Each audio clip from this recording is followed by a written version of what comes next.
iska Cabdikariim Muuse qalbi dhagax oo ah sarkaalkii ka tirsanaa ONLF ee dawladda Soomaaliya ay u gacan gelisay dawladda Itoobiya ayaa markii ugu horeysay ka hadlay xaaladda qalbi dhagax iyo waliba aragtidooda ku aadan go'aankii shalay golaha shacabka baarlamaanka Soomaaliya uu sharci darro ugu tilmaamay dhiibistii qalbi dhagax. Qoyskan ayaa dalbaday in qalbi dhagax xorriyadiisa dib loogu soo celiyo oo dawladda Soomaaliya ay ka daba tagto. Maryan Cabdi Maxamed oo kamid ah xaasaska qalbi dhagax iyo Faratuun oo ah gabar uu dhalay qalbi dhagax ayaa goor dhaweyd si wada jir ah khadka taleefanka ee magaalada Gaarisa ugu wareystay. Waxaan ugu horeyntii xaaska qalbi dhagax aan weydiiyay bal goortii ugu dambeysay ee ay wada xiriireen. maalin baan xiriirnay oo nala soo weydiiyay maalinka wuu salaamay oo iyalku la weydiiyay annaguna waan salaamay. Muxuu ku sheegay? Wuxuu ii sheegay inuu xabsi ku jiro oo xabsi guri ku jiro oo maxbuus yahay magaalada Addis Ababa ku xidhay. Maxaa kale ku sheegay intaa dheer? Dalkii Soomaaliya loogu geystay oo noo sheegay oo gaalkacyo iyo Muqdisho labadaba loogu geystay. Yaa ii geystay buu yiri. Ciidamadii soo qabtay baa u geystay iyo kuwii loo keenay labadaba way ka dileen. Waa gartay marka xabsi guriga hadda uu ku jiro wax dhiba oo ama jirdil noocaas oo uu ku sheegay ma jirtaa? Maya hadda wax jirdil inuu sheegin oo taa ka dambaysa marka dee waa maxbuus weeyana waa qof maxbuus ah. Sidoo doono ma hadli karaad ka wadaa? Naam. Waa gartay waxaad ii sheegtaa caruurtiina wuu salaamay baad tiri. Imise caruur baad u haysaa? 4 baan anigu hayaa 5 kalena way jiraan oo xirada dhadhaab hadda ku sugan laga soo kashay Muqdisho. Inta maadaa dhalay mise xaas kala dhashay?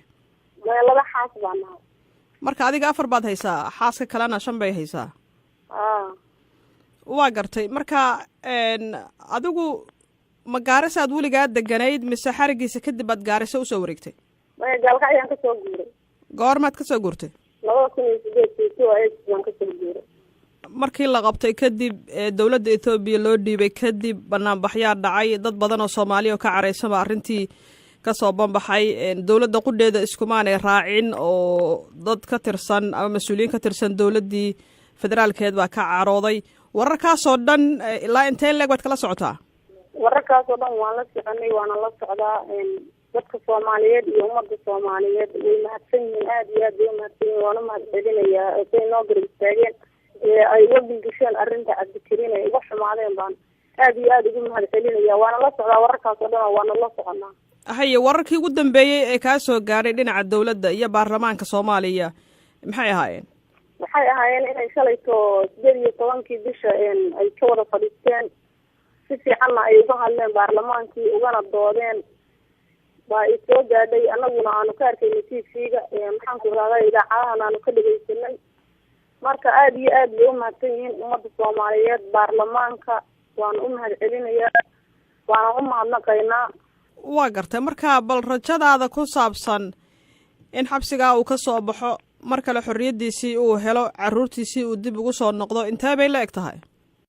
rajadaydu way fiican tahay oo mar rajaxmi oo ruux islaam ah nahay iimaankan qabaa ummadina Maxamed baan nahay oo diinta Maxamediyada ku dhaqmaya alihi weynaaya waaxidka ay u dhiibay ee gacantooda gelin Ilaahay uu gacantiisa ka soo furaan rajeynaya oo rajadaydu maxma balse waxaan leeyahay oo aan dirayaa codsi oo dirayaa in Cabdikariim laga daba tago ay ummadda Soomaaliyeed ka daba tagto baarlamaanka Soomaaliyeed ka daba tagto Soomaaliya ay soo celiso xorriyadiisa oo soo celiso calankiisa iyo ciidiisa iyo dalkiisa lagu soo celiyo oo nimankii dhiibay ee garbaduubay ay ka howlgalaan oo Cabdikariim xorriyadiisa soo celiyaan waxaan kugu wareejinayaa gabadhiisa uu dhalay oo Fartuun Cabdikariim oo garab fadhiya la hadal caash.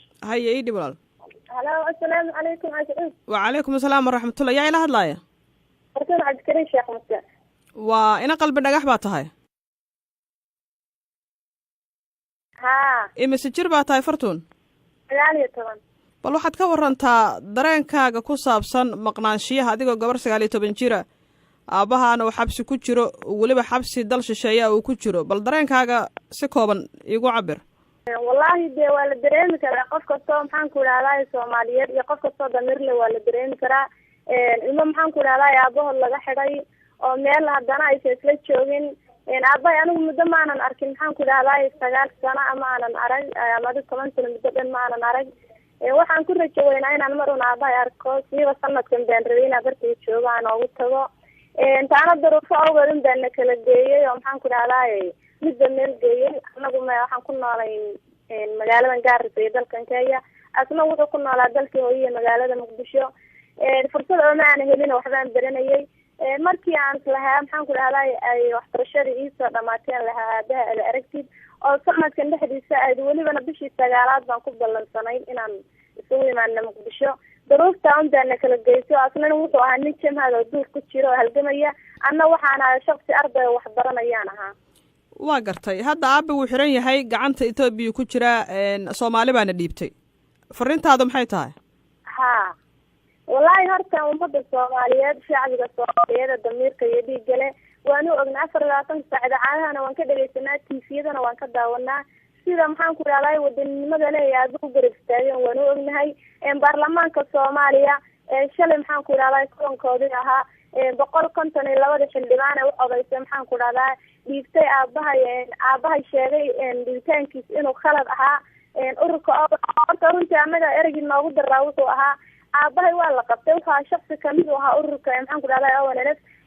sidaan oga sugeynay xukuumadii Soomaaliya iyo maxaan ku dhahdaa farmaajo khayr aan oga sugeynay hadal iyo waxay la soo shirtageen ururka ONLF argagixisa. ereygi noogu daraa Cabdikariin Sheekh Muuse la qabtay, laakiin ereyga ugu daraa wuxuu ahaa ururkii dhanaa maxaan ku dhahdaa halgamayay ilaa iyo maxaan ku dhahdaa halgankiisa dhowr iyo 30 sano ahaa in maxaan ku xornimo doonka ahaa in lagu tilmaamo argagixisa dadweynuhu argagixisa soo aqoonsan ONLF.